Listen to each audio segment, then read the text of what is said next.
time for Skip It or Stream It, and man, this was a heavy film. The Zone of Interest. One of the heaviest movies I think I've ever seen. Right place, right time for this release. As of mid-April, it was the most streamed film around the world, according to Rotten Tomatoes. It won Best International Film at the Oscar Awards. Director Jonathan Glazer tied it directly to the situation in Israel and Gaza. We're going to hear from his Oscar speech a little bit later on. That's obviously one of the main reasons it's been getting so much attention. That conflict. You'll go down many rabbit holes, though, when you watch this film. It's the reality of how we interact with our neighbors. We were kind of late to watching it. We never got to watch it before the Academy Awards. All in German. Yes, it's all in German, subtitled. And, it took 10 years to make this film. And a lot of it was filmed with what they call hidden cameras. He actually was not on set when it filmed. He was in like a house on the back of the property. Oh, really? They actually filmed in the exact location next to Auschwitz. They tried to replicate the house exactly how it was. His directing style was genius because he wanted it to be very organic, very realistic. He wanted you to feel like you were part of the picture. So as the commander of Auschwitz, Rudolf Hess, along with his family, living in this beautiful home, they had a fence in between them and Auschwitz. It was a separation of maybe 15 feet. And one of the images that will stick out in my mind from this film is that of the swimming pool in the backyard against the smokestack near the sound of the trains coming in. And the desensitization, dissociation. Are there parallels for modern times? There's so many metaphors and levels to this movie. And a lot of it, too, is with the way it's shot, which is brilliant. It kind of takes your mind down rabbit holes about this psychology, which ultimately amounts to dehumanization, the main theme of the film. And Rudolf Hess, by the way, because of the amount of people that he killed and what he oversaw, he was one of the first executed in the war crimes trials immediately after the war. It was so eerie to see these people just have birthdays and parties and events. And all throughout the background, there was this, you could see the smokestack from Auschwitz. You could hear screams. Well, you could also hear the inferno. I don't know if you had headphones on, but I was listening to these headphones. The inferno was going the whole time. It was hell on earth, most definitely. Which it was, yeah. And this was all going on juxtaposed to this beautiful property with gardens and kids playing. Takes the idea of absurdity to an extreme. For example, the generals or the soldiers come over at one point, and there was a line, they're walking into the house, which is right next to Auschwitz, of course, and they're like, should we take our shoes off? Because never mind the fact that there's murdering going on next door. Can't get the floors muddy. They made this mundane lifestyle, and then, like you said, it's absolute insanity going on next door. The quote, I think, was one of the best quotes I'd ever heard to kind of describe the movie. Jonathan Glazer himself, the director, said it was grotesque irony.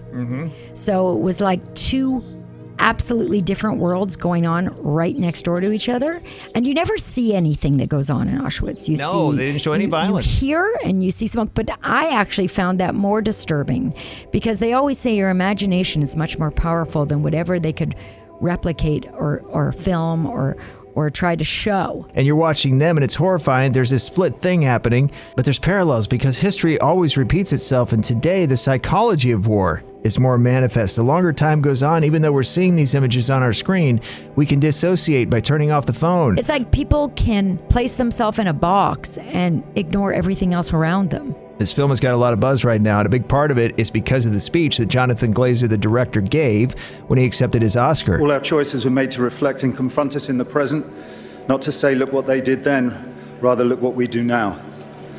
Our film shows where dehumanization leads at its worst.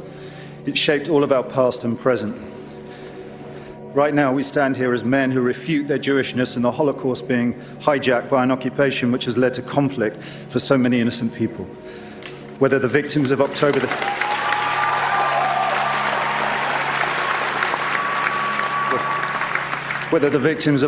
7th in Israel or the ongoing attack on Gaza, all are victims of this dehumanization. How do we resist?